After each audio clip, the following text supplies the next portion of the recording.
All right. Hello, everyone, and welcome to today's Water ISAC webinar. I am going to give us just about 30 seconds to allow for all of our attendees to get in the virtual session and get settled, and we will get started with our ThreatSTOP team here in just a minute.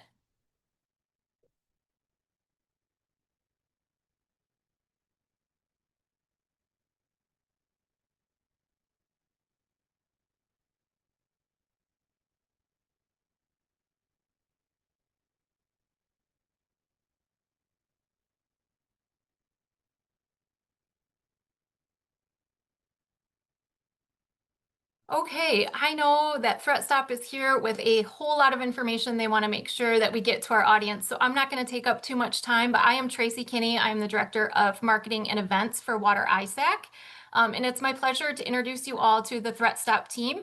ThreatSTOP is one of our most recent Water ISAC champions, and that essentially means that they are dedicated to serving the water and wastewater sector well. And today they're going to talk to you along with a couple of their clients. They're going to present to you all about securing the water sector. I just wanted to make a couple of quick notes. The session is being recorded and will be available in the portal as of tomorrow, along with the slide deck. So don't worry about if you missed something, we'll be able to go back and view those.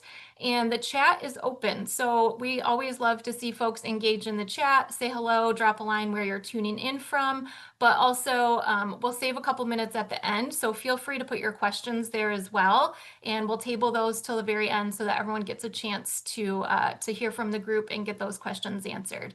So with that, I'm going to go ahead and turn it over to Tom from ThreatSTOP. Morning, everybody, or afternoon on the East Coast. Thank you very much for attending.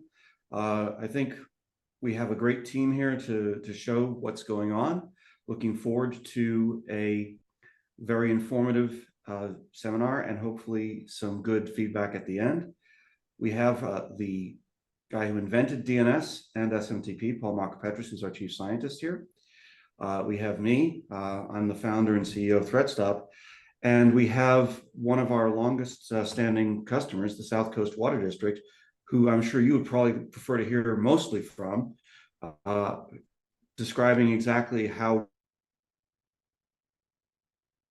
vaccine going now with the Chinese taking advantage of the SharePoint vulnerabilities going after critical infrastructure in the United States.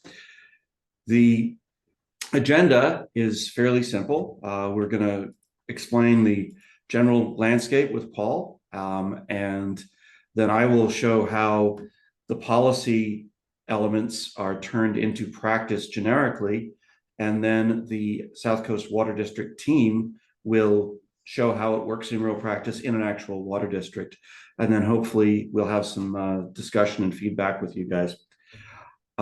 Just some quick introductions. As I said, I'm the CEO and founder of ThreatSTOP.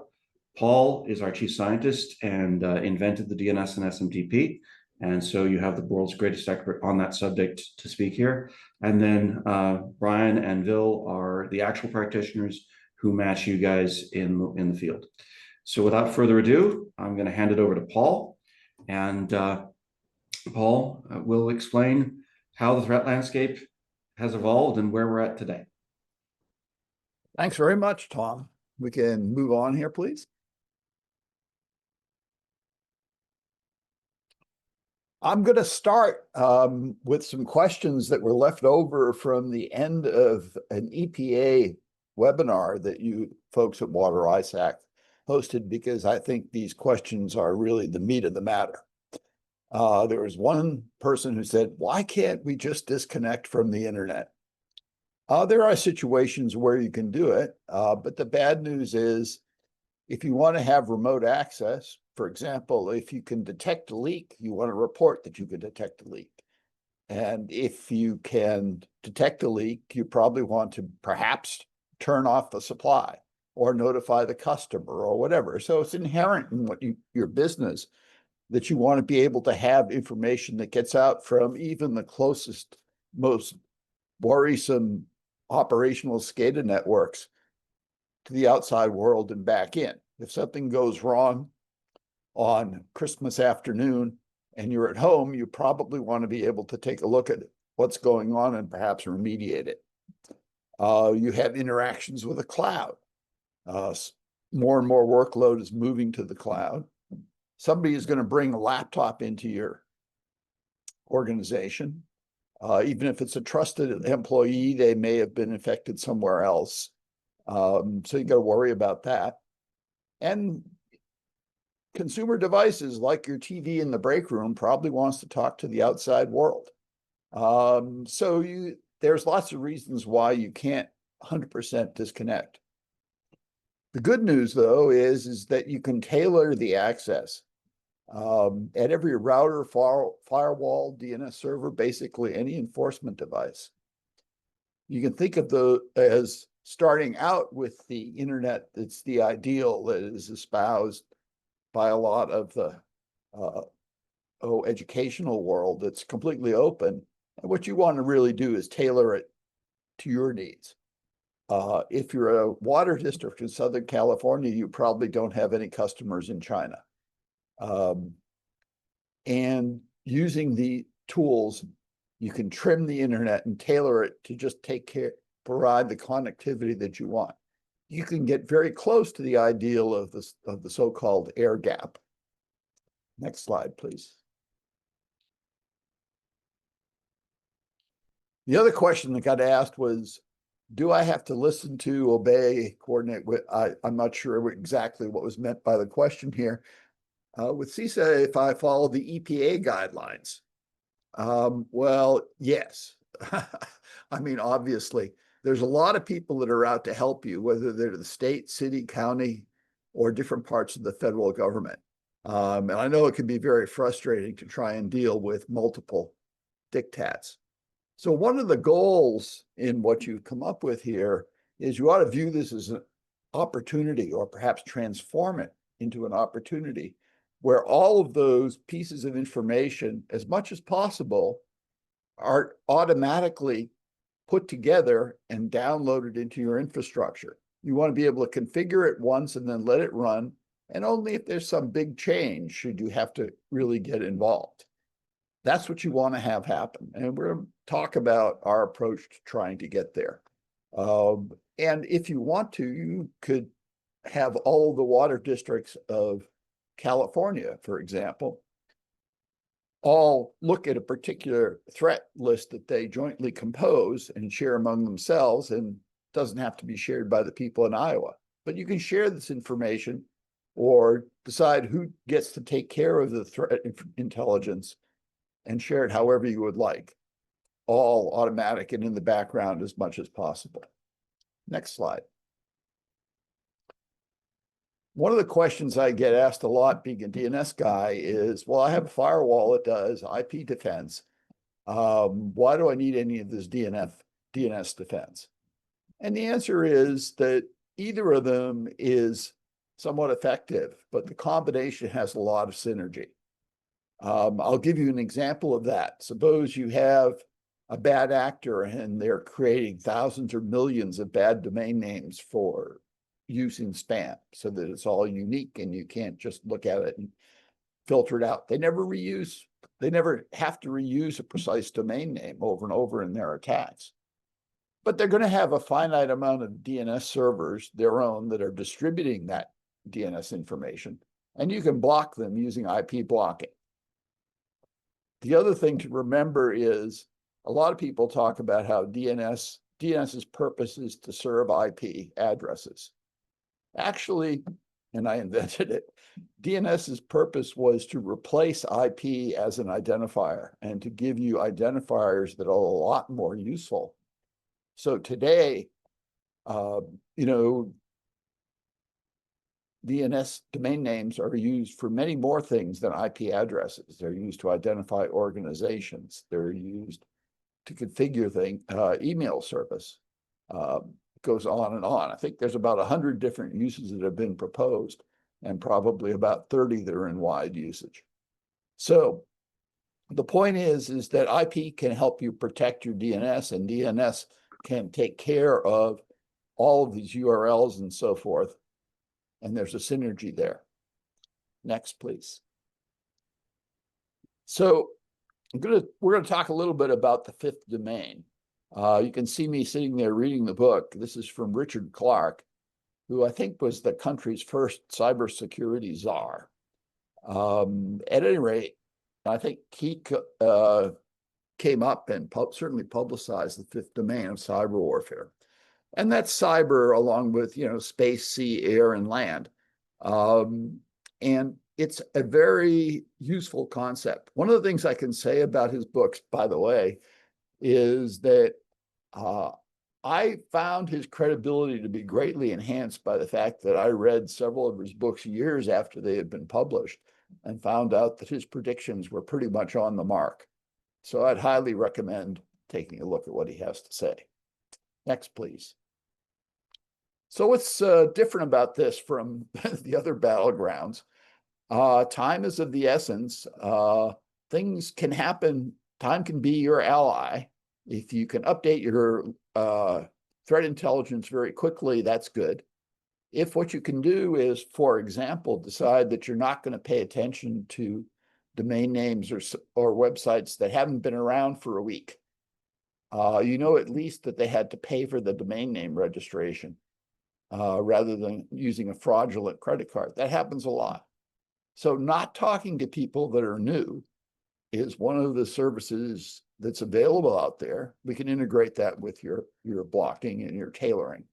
So time is making it your ally is a very important thing.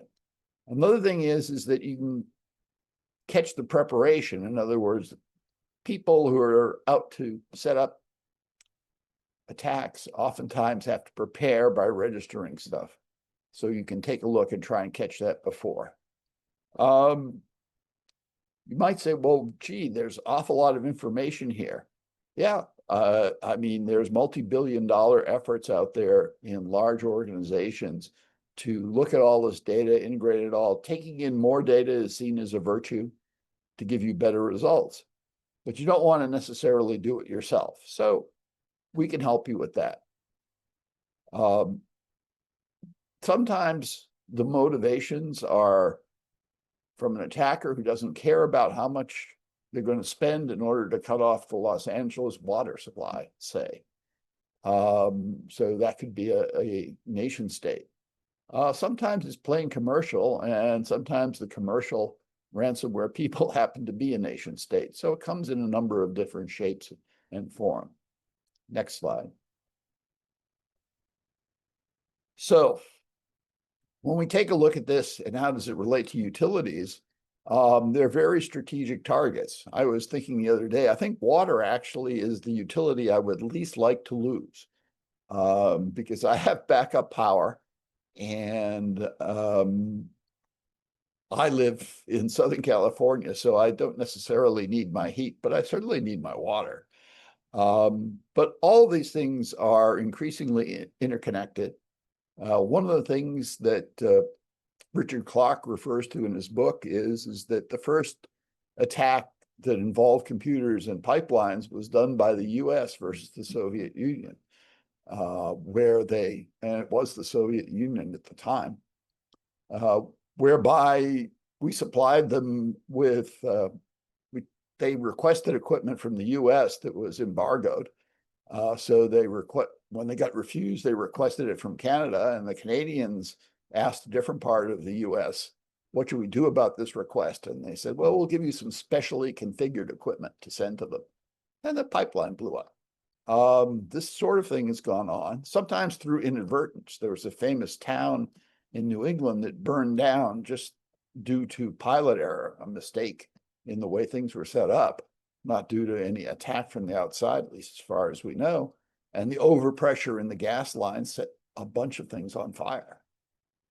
So these things have happened over and over again, Florida, Eastern Europe. I think what you need to do is to think about putting the defense in place well in advance. I mean, in some sense, you do want to look at your failures and analyze things that went wrong. But the reason to do that is so that you can create a better defense for the next day. looking at failures is a good way to write articles, perhaps, but the thing you want to do is to make sure it never happens again and put the protection in place. Next slide, please. Cyber risk is a business risk. Who controls the regulations and so forth is a big deal. An example of that is that some companies, if you trade with them, the US will sanction you. Microsoft was sanctioned for software that was sold to countries that were embargoed with ITAR, and they faced a big fine. They negotiated it way down, but the whole point is that there are people that you can't do business with, and if you do, you will be deprived of access to SWIFT and the financial system. So you may or may not have compliance rules that you have to follow. And if you automate these things so that instead of having to look at an email and figure out whether or not it's from a bad place, it just gets discarded, is a lot more efficient for you. There's a lot of people who won't do new signups unless the customer has been around for a while, has a credit history or whatever. Same thing is true of having a DNS history. Next slide. Historically, these attacks have evolved. I think the first kind of DNS attack was just due to a misconfiguration, but the bad guys have been learning about it. There was cache poisoning attacks are fairly well known. There's attacks where, for example, I'm forever going to the E-Trade website and I'm forever typing eTarde, in other words, doing a typo. And there's somebody that's waiting there if I don't intercept that. So being able to make sure that you don't go to bad places is what this is all about. The lack of domain filtering and IP filtering, you want both to get the best protection from all of these things. Pretty much every activity in the internet starts with a domain name these days. Nobody types in IP addresses directly. And so that level of filtering is essential. And the bad guys need DNS. There's lots of predictions about how far these are going to advance. I think one of the most recent ones is AI. AI just means that you can generate these things faster and more sophisticated. And that's what we see on the horizon right now. Next slide, please. Okay, why does DNS matter? Again, it's the foundation of network connections. And, it's how you route your email and everything else. It's a critical security control point. Why is that? Well, DNS traffic, by its very nature, means that you have to be talking to somebody else, an arbitrary somebody else, and usually there's a point at which that traffic is not encrypted, so you can go look at it. Certainly when you're following up on a link in an email, that's in the clear when it goes to your DNS server, so it can decide whether or not to go there. Right now, there's this DNS protection that you hear about, Doe and Dot, perhaps, where they talk about encrypted DNS and how it makes you safer.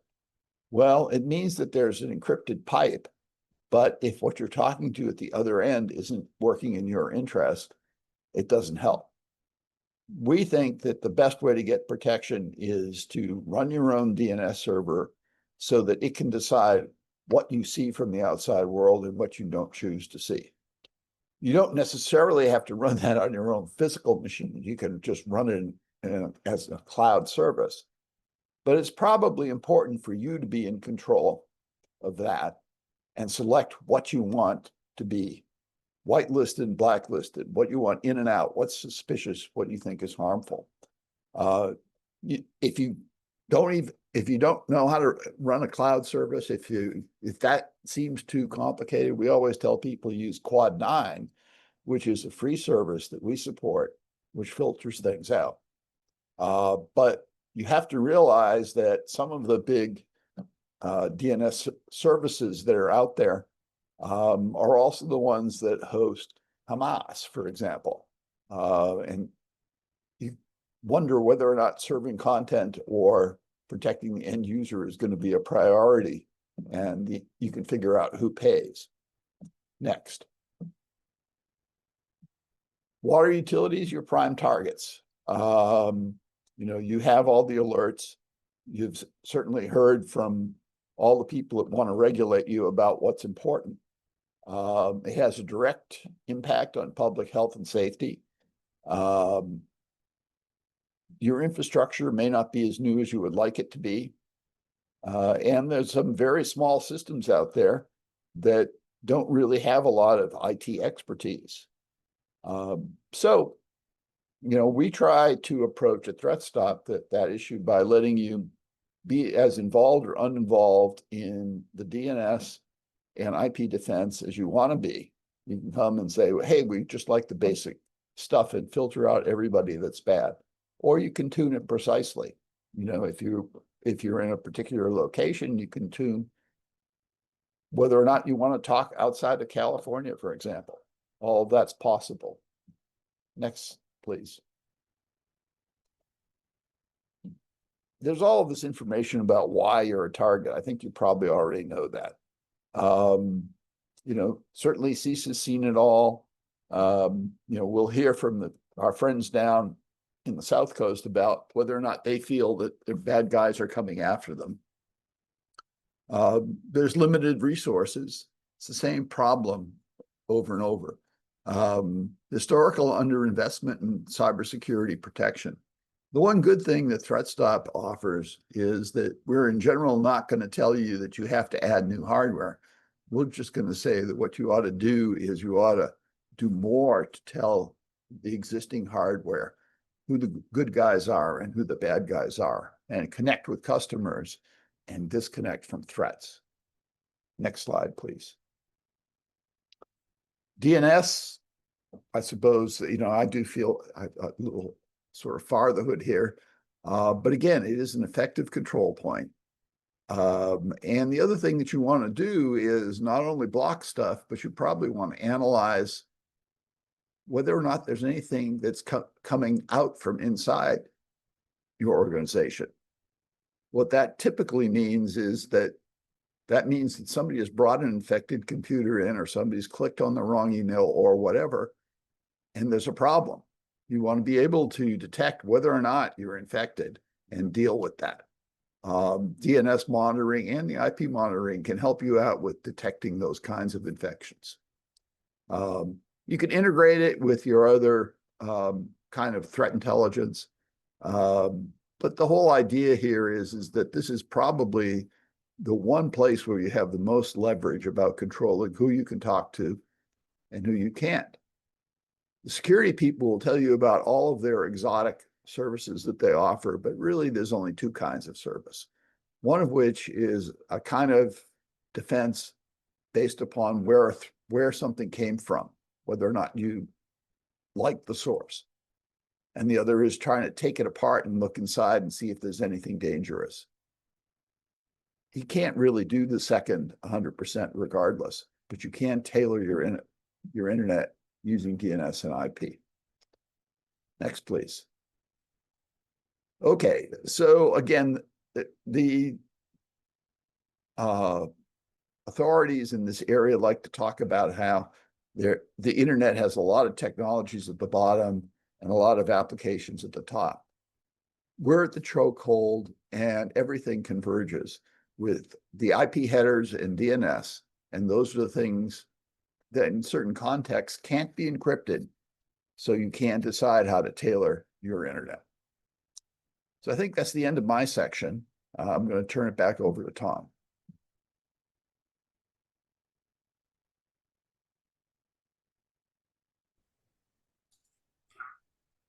Thanks, Paul. I do always appreciate being able to work with someone who, when I was coming up, was one of the people I really looked up to. Paul's in the Internet Hall of Fame. He's a fellow of the IEEE, and was one of the people who encouraged me to take the initial idea I had that became ThreatSTOP, which was to protect a database that I was doing for the IRS for charities. And we were under attack and had to figure out how to do it. And this was before a lot of these regulatory frameworks or even ideas around dynamic threat defense came into being. But you, as you know, are mandated to follow certain practices. The key one that everybody tries to put things into is the cybersecurity framework of CISA, and that's to identify not just the attackers, but identify the assets, to protect the assets that you have, to detect any compromising of those assets, respond to it, recover, and then go back in a loop. Everything goes around and has to be done as a consistent and constant process, which of course takes a lot of effort. You have, as Paul pointed out, a number of people who are telling you what to do. The biggest issues will be that you have, at least that I'm aware of, 3 separate regulators, right? You're going to have the EPA for the water, you have DHS for cybersecurity, and then you have your state regulator and local regulators that are telling you, and everybody wants to make sure, one, that the water always flows. That's the most important thing to them. And so protecting your OT infrastructure, et cetera, is very important. But at the end of the day, if you can't get paid, you also can't continue to support the water. So those are the guidelines, and most of it's very, very high level, and you could check the box and meet a lot of that stuff. NIST has tried to give you perhaps a better set of framework to work within, but anybody who's read the most recent documents, the latest one was only updated in January. It's still a draft. There's one come out in May that is also still a draft. It's hard to take that directly to practice. There's very aspirational ideas. The EPA does offer a little bit more. They have the assessment, which also the AWA has, the assessment tool you can use to at least tell you where you stand. And they do help you with tabletop exercises. The other good thing that they offer is, and you can put in for grants for this, funding to help you implement things. The things that are implementation driven tend to come more from CISA and the ISACs, because they're focused on the actual metal part of the world. But again, they're still relatively high level. They might provide, for example, a generic protected DNS service, but that's very limited in its protection and is provided by that organization that has been known to provide DDoS protection for Hamas and others as well. They do have an interesting framework that they've borrowed from the Department of Energy, but they actually use a wastewater plant as the case study, a thing called cyber-informed engineering, which is a interesting way of looking at building your entire system and managing the entire system lifestyle following cyber principles. And there are 12 principles involved there. And the goal, of course, is to not be American water. Now, even though all that got hit there was the billing system, and all that happened was they weren't able to bill for about a week. Well, that's not entirely true. First off, PII and PCI information of their supplier, of their customers, were leaked. The water continued to flow, so it wasn't a total problem. When I was in the California National Guard, we spent quite a bit of time playing various types of disaster scenarios in the Los Angeles basin. And to Paul's point, the number one thing that we were worried about was, in any kind of significant disaster, people would run out of drinking water in 48 hours. And as you know, human beings can't live for longer than about 2 days without water. So that was the number one critical thing. And in the Northridge earthquake, for example, Budweiser used the water that they were keeping in their big tanks for making beer and handed out water bottles. And that's one of the reasons why, despite the fact that the water systems were not delivering drinking water, people were not impacted. But just with this one hack against the billing system, based on what you take as an estimate of the potential cost, the low end estimate was $9.4 million to get back online. The high end estimate is a little bit over 25 million, and the median is 17.5 million. That's a lot of money that could otherwise be spent on providing services or on improving general IT background. And when you lose that, you lose it and it's gone. It's very, very clear that water is a target for both nation state and criminal actors because it is so critical, and therefore people will respond very quickly and hopefully pay them. The problem is it's kind of hard to do. You've got a lot of things you've got to worry about, right? You have your IT systems, which is what was attacked in the case of the American Water, but you have your OT systems, which is typically were not designed with security in mind. They were designed with reliability of the actual operations and preferably remote manageability, because a lot of these things sit on the top of a mountain somewhere. Getting a truck out to them might be difficult, and you need to be able to manage them remotely. And so you now have this convergence of the two, where even though it wasn't designed and the system wasn't designed to be used that way, you have the IT and the OT networks merging. And how do you manage that? Well, the idea behind cyber-informed engineering is you manage a set of principles as you build out your network and you build out your tools. You start with a consequence-focused design. So instead of looking at what is the purpose, you look at what are the consequences of the actions you have. Game it through. You set your controls up and you design them. They're engineered. They're not there by happenstance. You make sure that your architecture, information architecture, is secure from the beginning. You keep it simple because complexity is the enemy of reliability and security.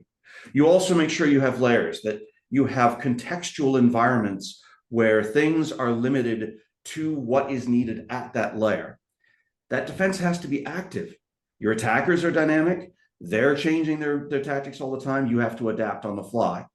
You must evaluate the interdependencies of your various different assets. You need to be aware of what's in the system.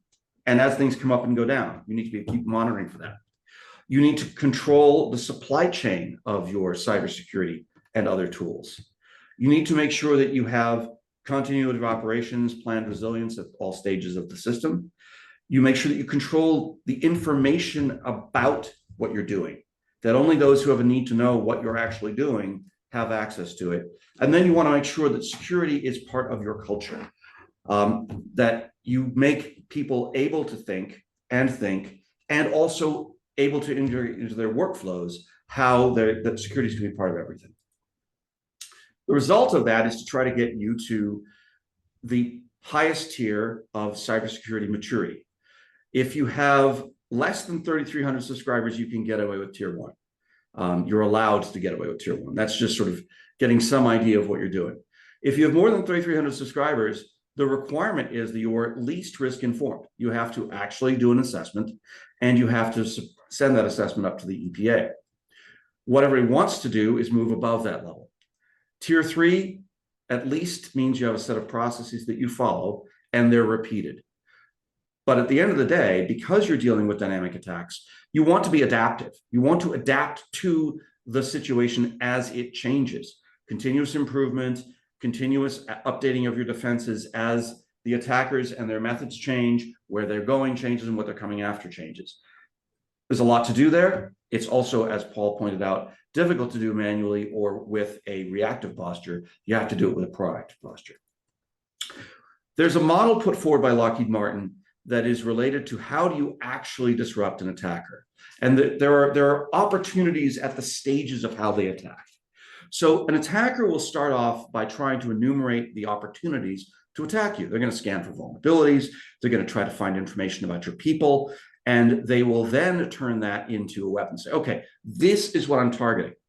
They're then going to deliver that weapon. And usually that's a 2 or 3 stage delivery. They will send in what is often called an egg, which is something that someone clicks on, a lure, whatever else, that then goes and gets something much more specific to your situation that it will never, there may be a signature for the egg. That tends to be more generic malware. By the time they're getting that second thing, it's typically encrypted directly to some unique identifier of the device that it's going on to, often the MAC address. And then that is installed and executed. And that's what beacons them back to another command and control infrastructure, which is what lets them take over things, do their actions, do lateral movement, install stuff on other systems and do what they want to do, whether it be ransomware, encrypt everything, and then say, send us your money, or they might want to cause a valve to stick open and drain a reservoir in the middle of summer, whatever they're up to. Microsoft says to implement the cyber kill chain, and this is in order of priority. You need threat intelligence. You need to know what's going on because you need to know what you're going to be actually implementing against. You need good identity and access management. Of course, you must use 2FA. You need to keep an eye out for what's going on. Keep an eye on the events that are going on in the network and in your endpoints. And then endpoint detection response, which is your classic endpoint. It used to be called antivirus. There are two other things they put on there, which are actually just follow-ons from endpoint, which is extended detection response and managed detection response. XDR and MDR are simply adding services on top of endpoint detection and the use of threat intelligence. Just like you have an IT supply chain, so does the criminals. They have all of the same things that you use in their network, in the network, in criminal form. So their version of cloud security is botnets. Their version of the Security Operations Center is the command and control. Their versions of the software configuration management server is the Trojan servers. They have different parts of the ecosystem that do all these things. And you need to be able to take them all out, which can be kind of like playing whack-a-mole, except if you automate it, you can get all of them. So, Steve Jobs once said that geniuses steal. Now, I don't consider myself a genius, but this is actually based on the slide put forth by Ruggero Cantu at Gartner about how you should use threat intelligence. There are 5 stages to what you have to do. You have to get the threat intelligence, you have to categorize it. You have to bring it all together and analyze and enrich it. Then you have to implement some kind of policy based on it, do the enforcement, and then report. And so ThreatSTOP built a system to do all of this as a service using what you already have. We have our own threat intelligence team, a great threat intelligence team. It's actually run by a former Army buddy of mine who used to run Cisco Talos, Joel Essler, and he has analysts that we hired from the National Security Council and machine learning people from Cisco. We have long-standing relationships with the entire information security community where we can gather data from over 1,000 different sources now. And on an average day, we're curating between 4 and 6 million different active IOCs. We categorize those for you so that you can actually figure out what to do and give you groups of characteristics of what they are, which, by the way, also includes geographic information, which is a very, very useful thing. As the South Coast people will show you, there's really no reason for China to connect to their system 6 million times a day. Yet that's what's happened in the last week. We add our own ability to do machine learning and also human analysis to it. We make sure that there are false positives are removed because lots of this data is very noisy. It's made available to you in a policy manager that you can then apply as needed. Remember, layered defense, right? So you can have a different policy for the guest network, a different policy for the in-house IT, a different policy for the OT, a different policy for work from home, a different policy for the mobile devices. And that goes into those enforcement points. And the results come back as a log, which is then parsed and used as a feedback loop to automatically tune your and other policy elements, but also to give you a single report. And that's all as a service. We deliver this using 2 basic tools. Paul mentioned IP filtering, which goes on your existing firewalls or web application firewalls, whether those are physical or cloud. Also works on routers. We support more Cisco equipment than Cisco does, more Juniper equipment than Juniper does with their threat intelligence sources. Or DNS defense, which is available running on your name servers, running as a cloud forwarding name server, or running as a DNS over HTTPS name server. And you can use all 3 of those as well. We do sanctions compliance, which is based on filtering not just the geographic capability, that's a choice in your policy, but also the entities that are sanctioned. Probably less important in a water situation, but let's face it, you don't want to talk to sanctioned entities ever for financial reasons, and they're certainly not likely to be your customers. And at RSA, we launched AI Defense. We use DNS to allow you to control which of the AI tools you want to go to, if you want to go to any of them. And with a partnership, if you want to get more granular, the ability to actually look at what's going on in there, put more guardrails, and also perhaps limit token use so you don't wind up wasting a lot of money. So IP Defense works on your existing firewall or router or switch, physical or virtual, and allows the filtering inbound and outbound based on IP subnet, destination, and source of the connection. DNS Defense looks at what's queried and also what's responded for the query and the underlying infrastructure to filter out, as Paul pointed out, something as simple as it has only been registered for a day. You probably don't need to go there. In fact, if it hasn't been registered for 5 days, they don't have to pay for it. So typically, why would you talk to something that they can just say, oh, oops, I didn't plan on paying for it. Wait 5 days to talk to something. There's almost nothing on the internet that you want to talk to that's only 5 days old. You can if you want. It's a policy element you can choose. Again, you get to make the choices here. You get to choose, in this case, not just whether you allow or deny, but you can redirect. So you can take phishing and redirect it to a local phishing page to teach people not to go click on phishing links. And then if you're in the cloud, we have WAF rules for the AWS. So now what happens? Well, when they're doing their reconnaissance, the IP firewall blocks the inbound scans. They can no longer enumerate your infrastructure. When they're trying to weaponize it, they don't have the ability to have that DNS command chain to go back. When they deliver it, the inbound connection from their mail servers is blocked coming into your mail server. That phishing link never gets in. When they try to do the exploitation, if that egg hatches and it tries to reach back out to the server to get the custom malware, that's going to be using a DNS query. It gets blocked. They try to do the installation and activation. That also will be another DNS query and will be blocked. So that then, even if, let's say, they manage to bring it in, someone brings in a device that's already infected, that command and control infrastructure, whether it's using IP or DNS, the lookup for the command and control infrastructure, bypassing that going directly to the IP address, or even using DNS tunneling to go to the C2, those will all be blocked. The result is that they can't take any action on you. So what does that do for you? Well, of the 12 controls that principles that you're supposed to be doing in designing your system, we enable you to get 10 of them. You're able to do the controls because they're designed in with our service. Everything in your network becomes part of the security. You have a secure information architecture. The design is simple because you're no longer having to buy 4 or 5 tools to do this. It's available as a service using what you've got. It's active because it's updated all the time. It's layered. We do it inbound, outbound. You can choose different policies based on the different layers. It tells you what's in your network because it's making those DNS queries. The supply chain is also secured because anything that comes in is going to do a DNS lookup. You'll see that. It works whether it's on-prem, cloud, your disaster recovery site, someone has to work from home, or in the field. The information controls, we implement full NIST RBAC, and it has 2-factor authentication to get to everything. And hopefully it makes putting it in your culture easier because you have a proactive policy and it's easy to use. That gets you to the tier 4 maturity model because we've got a feedback loop, you've got reporting, you've got alerting, and it's dynamically adjusting the policy to meet the requirements. So we align you with the regulation, we give you a layered defense, we give you visibility and reporting, and the result is that you have proactive blocking, automated intelligence updates, simpler reporting, and a reduced operational burden on that security team. And that is what Brian and the team at South Coast Water District get out of what we do. Brian, all you.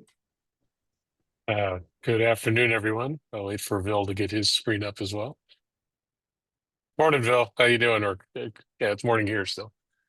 Still morning. Is your mic on? Yeah, good morning. Yep. Morning. I'm Brian Black, and I run technology here at South Coast Water District.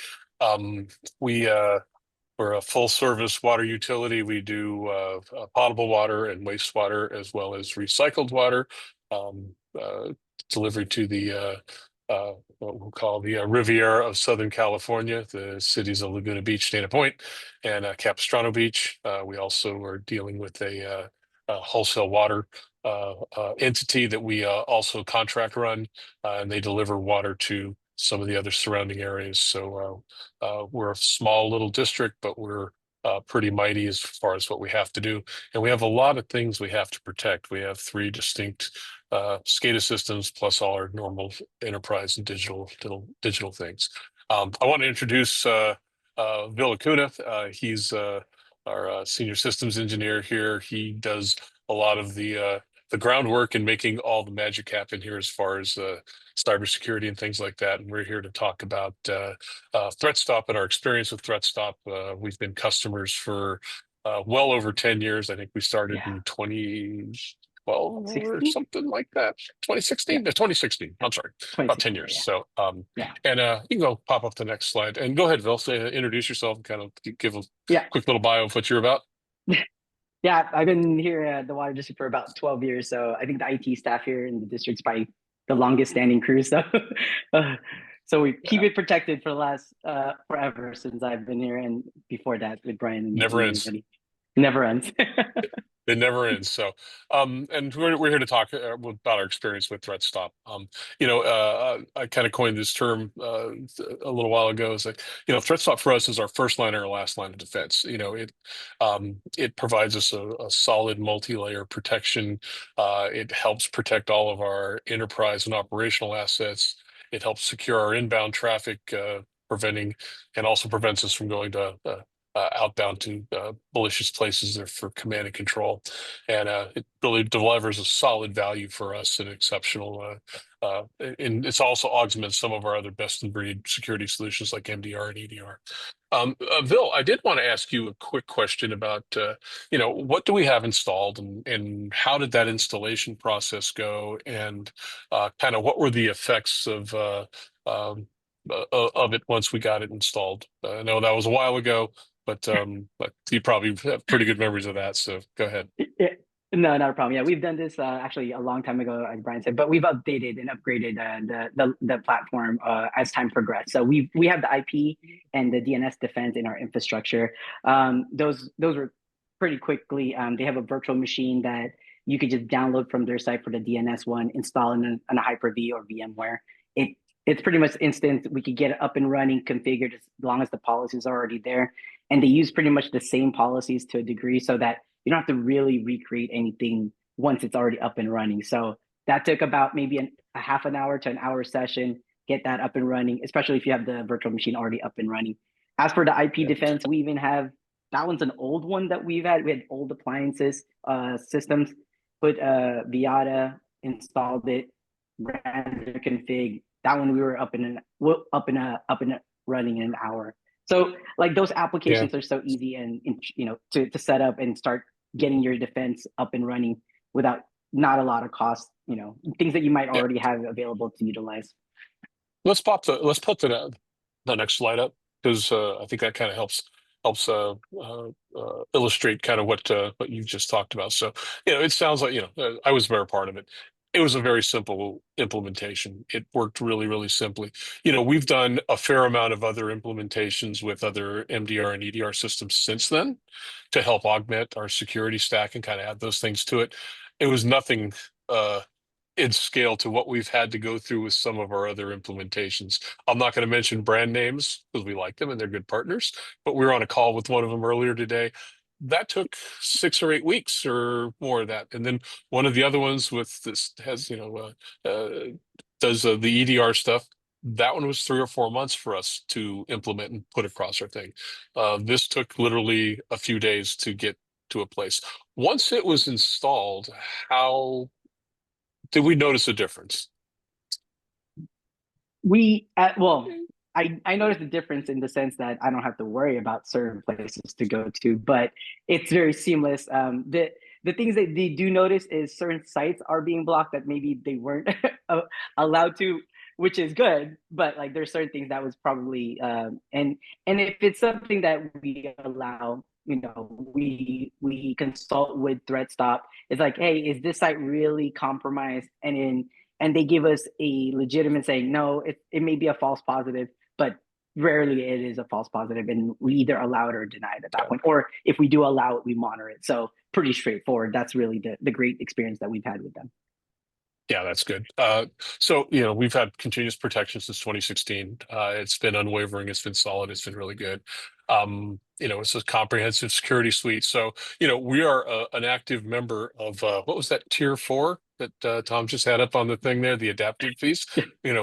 We solved a lot of problems there and we've augmented. So I think we're solidly in tier 4, which is a comfortable place. And for some of us, as you listening in the audience, you might sleep a little better if you're in tier 4 than if you're in tier 1. So, and the implementation piece was simple, and they helped guide us through it, helped us tune and get things up and running and running well. Let's bump to the next slide. So, from my perspective, and Bill said, it started blocking things that weren't being blocked before. So we were getting what we might call in some cases false positives. So we first someone in our marketing office was like, hey, I used to go to this website. It doesn't go there anymore. So then we have to go figure out, why is it new? Why is it now a thing? Is it some IOC of some sort that we didn't realize? And yeah, there were subtleties of some of those things where it's like, oh, they're hosted in an odd place or in a bad neighborhood. And we're like, well, we have to go figure these things out. So those were kind of some of the hiccups and things that we had to deal with, but they weren't awful, and they were protective at best. They were, and perhaps an annoyance at worst. So the other thing that I've always noticed and really enjoyed is the real-time threat intelligence. We subscribe to several big dollar, very expensive and quite formidable defenses, but we found the real-time threat intelligence from ThreatSTOP has been phenomenal. It's really, really good, and it's better than most of the ones that we subscribe to and pay for. So it's well curated, it's up to date. They often have things that are even before 0 day, which I don't know what that is, negative day, I don't know, but those things have happened. And we've also enjoyed the continuous support, the quarterly reviews. We pick up the phone and call them. Also, they're fairly local to us, so that kind of helps out as well. But we've had a very good and nice support experience. Pop up the next slide. So you've been kind of championing this. We've went from, I'll call, an old generation firewall system to now a new generation firewall system, and kind of explain what kind of goes on there. It's fairly simple, but I think it's pretty compelling. So go ahead. Yeah, so we're currently going from a hope and spoke and environment, and we're going. My bad. And we're going to a more distributed environment where we have each site going directly to the internet at this point. So what we're doing is we're slowly migrating over to each site having its own ThreatSTOP kind of feed. So each firewall can have its own feed, and the transition is actually a lot more seamless. Now that we have these feeds coming from them, we're actually going directly to our firewall instead of using the Viata that we have currently in our infrastructure. So now that we're going to have that, we're getting more visibility, and the transition has been so far seamless from that. I feel like it's actually getting more data than I've seen do the other way, and so we're seeing it in the firewall, and also I think since we also have not only the IP defense and the DNS defense, we also have the mobile defense, and we also have the SIM, where we integrate to our other security platforms to pull their repository of known bad actors. So all our tools are now integrating and assimilating with the ThreatSTOP feed that is, very reliable and something that we appreciate on a daily basis. Yeah, good point. So yeah, we're super excited about this piece. So now that it is more tightly integrated with the firewall, that's going to be a really good thing for us, and we're super happy about that. Let's bring up the next slide. I'm trying to see here. I think that was that looks like it's been finding a lot of stuff right there. And maybe for a quick moment, maybe Tom could give us a quick analysis of what that slide's showing us there. So this was this morning's. This is your dashboard from this morning, and as we were chatting before, when we checked this last night before we were going to get on, you had about 5 million attempted inbound connections from China in the last week? Because you have all those wonderful people in Shanghai who get water from you. Yeah, And as of this morning, it that, was that 6 million. we don't deliver much water to China. Yeah. I don't think No, so. are you No. sure? The Chinese are basically scanning you for vulnerabilities. They're going after you every day. They tried to do it 1,000,000 times overnight, but you were able to sleep while the guys at DARPA and other places did not have a good night's sleep last night. Yeah. Yeah, I mean, and there's a limited amount of people clicking on silly things. I think there were 6 people clicked on something they shouldn't yesterday in the DNS, and you of course probably will have a conversation with them later today. Say you shouldn't have done that. We know what they were, and it's like But yeah, I mean, this is the dashboard, and it's for people who are used to looking at firewall UIs, they'll be like, well, okay, this is a lot nicer than my firewall. And yet it does all the things that your firewall really needs to do, which is manage the access control list and tell you what was blocked and why. Yeah. And I don't have to write rules for that. And that's right. Tracy's popping on because we're going to run to the finish here in a second. Yeah. So go ahead, Tracy. No, this has been so much information, many good topics, and we have a lot of questions, and I know we only have about 4 minutes. So I want whoever is controlling the slides to put up the contact information for you all, because we're not going to get through these questions. So if I don't get yours answered, please email the ThreatSTOP team, ask them directly. I think, Brian, you were open to having questions come right to you as well. 100%. Okay, perfect. I don't know if your info is on there, but maybe just drop it in the Q&A too there for folks to have. So let me just give you this one question. Would the solution allow the monitoring of C2 servers with known malicious domains and or unknown by your intelligence shows indicators of malicious intent? I'm not sure I said that right. Let me say it again. Would the solution allow the monitoring of C2 servers with known malicious domains, known/known, and or unknown/unknown by your intelligence shows indicators of malicious intent? That was a mouthful. Well, I mean, unknown unknowns is a mouthful. Our definition of an unknown means absolutely unknown to anyone.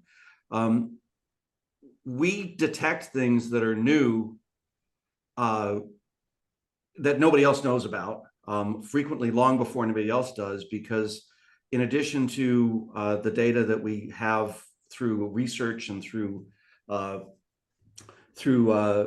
interfacing with our customers, we also run a very, very large recursor network, and we get data from other partners that we share intelligence to. They send us back the results of it. So we have sensors all over the world, and we will detect newly emergent infrastructure using machine learning across millions of nodes very quickly. As far as known, yes, I mean, that's monitoring C2 traffic is a key feature of what we do.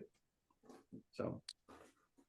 Perfect. And maybe, Brian, you started to talk a bit about the time involvement from a utility who wants to onboard with ThreatSTOP. So a few questions about that. Maybe you can encompass all of this together. So when you decided to bring on ThreatSTOP, how much time does it take to operate? Does it increase any FTE workload? Maybe Vil, this can speak to your team too.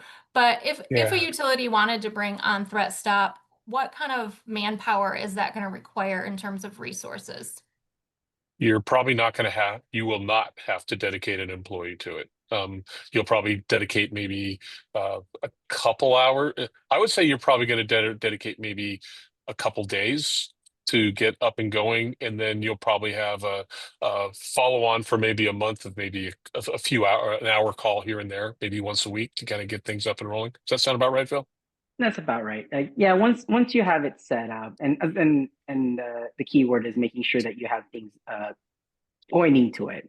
Once things are pointing it and going through those actual ThreatSTOP filters, then you kind of just let it do its thing, and then you make sure that if something is, if there's some, it'll tell you right away if something is actually happening. So it's not going to sugarcoat it.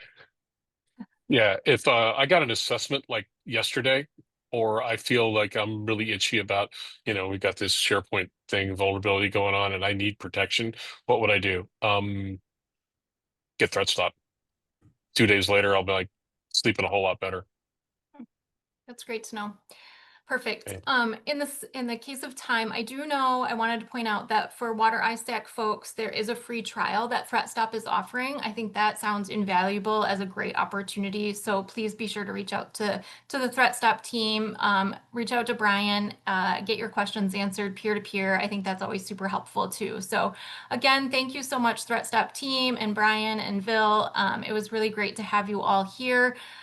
The recording will be available on the Water ISAC portal tomorrow, along with a slide deck. Email me, kinney@waterisac.org if you have questions, otherwise the team as well. So thank you everyone so much for your time, and we appreciate you spending the afternoon with us. Thanks, everybody. Nice meeting everybody. Have a wonderful day.